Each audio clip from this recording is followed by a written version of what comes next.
we believe that God gave us agency or the freedom to choose for ourselves whether we obey the commandments or not, right? So we believe all people should have the same privilege to choose for themselves.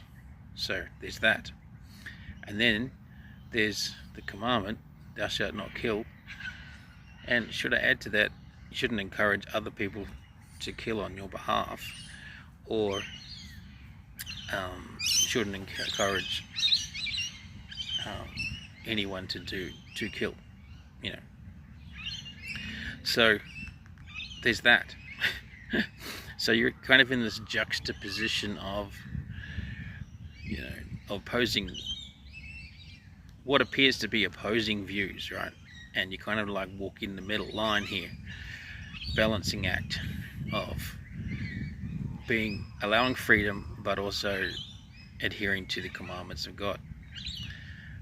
So, should we be pro-choice or pro-life? Well, you should be pro-life because God is all about life. He's all about creating life. He's all about preserving life. Unless people break the commandments. So you see through the Old Testament, people that didn't obey the commandments, they lost their lives. So God wants to be honored and respected and followed, and he's a jealous God, right? So he's gonna, if you're worshipping false gods and you're doing other things, breaking his commandments, well then he's gonna say something about it eventually, right? He's got a lot of grace though, like gives us a bit of lean time to correct ourselves.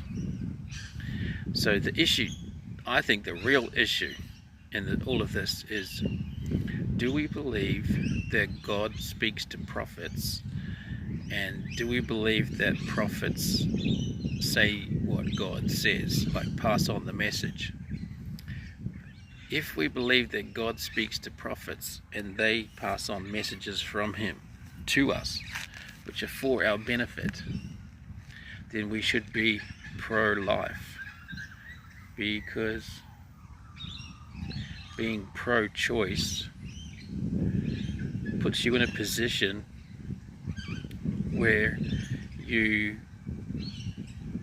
could end up sanctioning or encouraging or supporting someone's decision to end a life that shouldn't be ended.